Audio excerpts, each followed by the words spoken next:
HR can devise policies and strategies in two major areas that were of concerns in the 90s and 2000, and one being the compensation, especially at the top, the senior level, and the performance, gauging it and rewarding it. These are the two areas specifically for HR to work and develop policies so that a good governance culture comes in the organization. Thank you. I think you've given us too much of an expectation. ये तो HR को तो इदारा hijack कर लेना चाहिए. Very, very beautifully put though. I think you've opened our eyes to many dimensions. One thing when we talk about compensation, equitable compensation, just so that we can add to what has been said, Peter Drucker, and as इनके तवस्सुद से brigadier Taimur बैठे हैं तो कुछ मुझे बता रहे थे तो पीटर ड्रकर का नाम याद आया. Management guru, Peter Drucker said that the highest paid and the lowest paid, the differential should not be more than 20 times. Just think about it. The lowest paid and the highest paid, the differential should not be more than 20 times. And you will be horrified how fair your organizations or how unfair your organizations are. I just thought thodi aankhein kholna zaruri hai. Thank you so much, Asfar, for pointing us to that. Yusuf, our Buzurg. Thank you very much for giving this Buzurg title. I will try to share why I shifted in HR, not a long career, 5 years back. I used to work as business analyst, managing 4 or 5 teams. जिसको हम कहते हैं टैका था, doing development, employment, implementation. Then suddenly, someday, the thought provoked, why not to manage more people? Then restarted the career with very scratch, improved the degree and all that stuff. And now, Allah ka shukar hai, some reasonable place. Coming to the topic, what HR people need to know. I will start from one step back. First of all, we HR people should know that those people in top management, with due apologies, they don't know much about HR.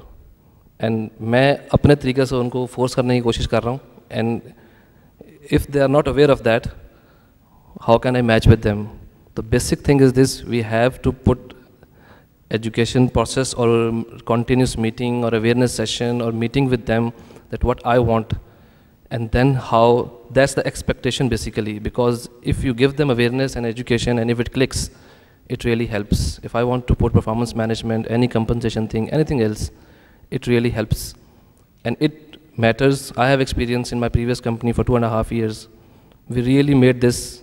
I just want to share one, it was a so-called state organization, statistics. 84 formal meeting to just implement performance management system, 1028 informal sessions just to give them awareness and just point. Now the expectation comes here, how you educate them or tell them or give them awareness. Second point, most of the HR people like me are not very good with numbers, but they demand their statistics. Sharing one example, how many of us really calculate the payroll ratio in our company? And that's our job. Finance के लोग तो करते ही हैं. And that clicks. Third point, we usually try to put in people what was left out. मैं training plan लेके जाता हूँ, sir ये करा लेते हैं, this is a big thing and all that stuff. It's very difficult to do. A big research is there, a lot of people are, we never try to do what was left in. We should bring it with that out. I have learned this, that's why I'm sharing it. What was left in, we should bring that out.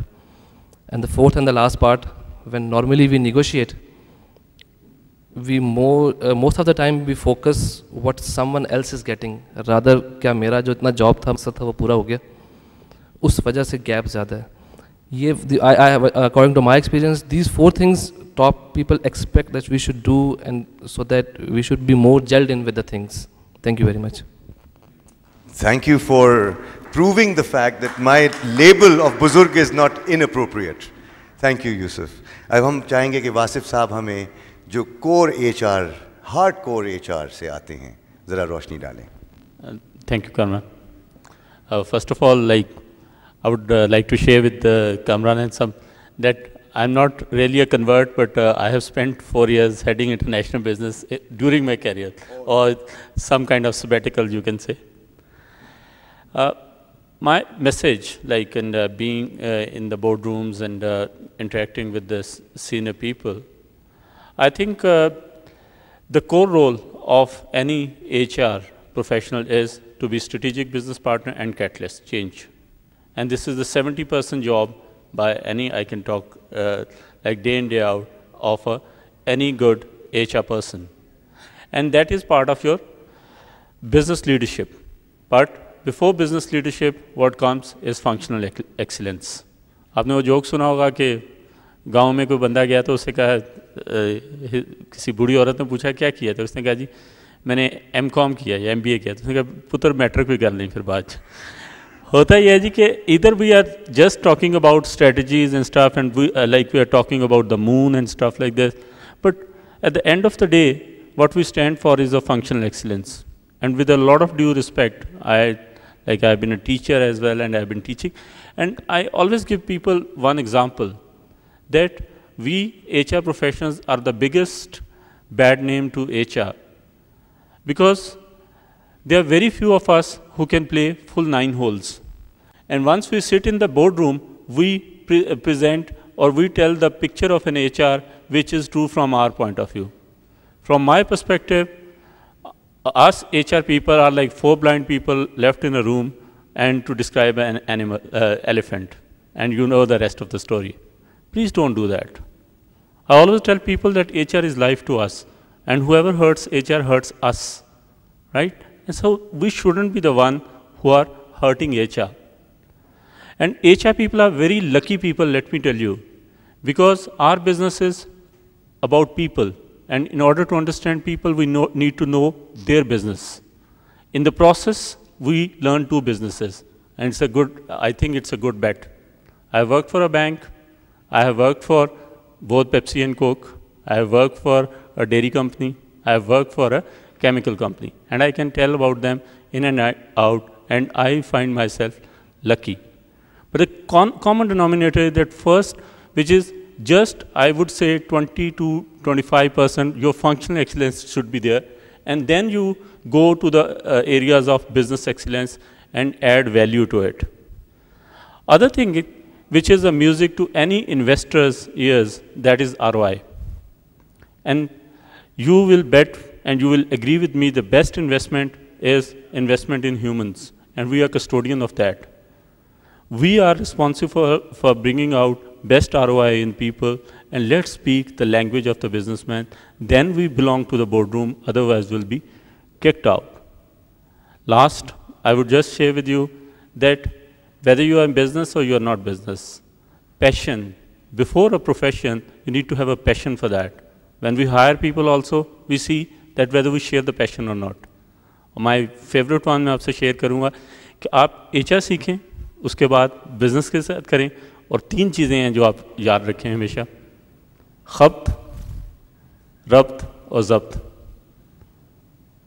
Right? हम वो सब किताबें काबिल ज़ब्ती समझते हैं जिन्हें पढ़कर बच्चे बाप को खप्ती समझते हैं, ठीक है? खप्त, रब्त और ज़ब्त बड़ा ज़रूरी है, चूँकि हम पंजाब में बैठे हैं तो इसकी ट्रांसलेशन कि अकीना, चकीना तो थकीना, ठीक है? अगर आप किसी चीज़ पे बिलीव करते हैं, please go for it. If you don't, please leave the seat for someone else. लेकिन उन 4 अंधों की तरह ना रहें, 4 blind people. If you have touched the legs and you don't be adamant that this is HR. Sorry, I have seen a lot of people in HR who are bringing bad name to HR. So let's have the functional excellence, but our ultimate goal is business leadership. Thank you very much.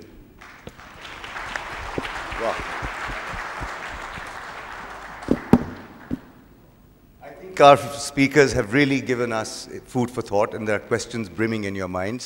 Very quickly,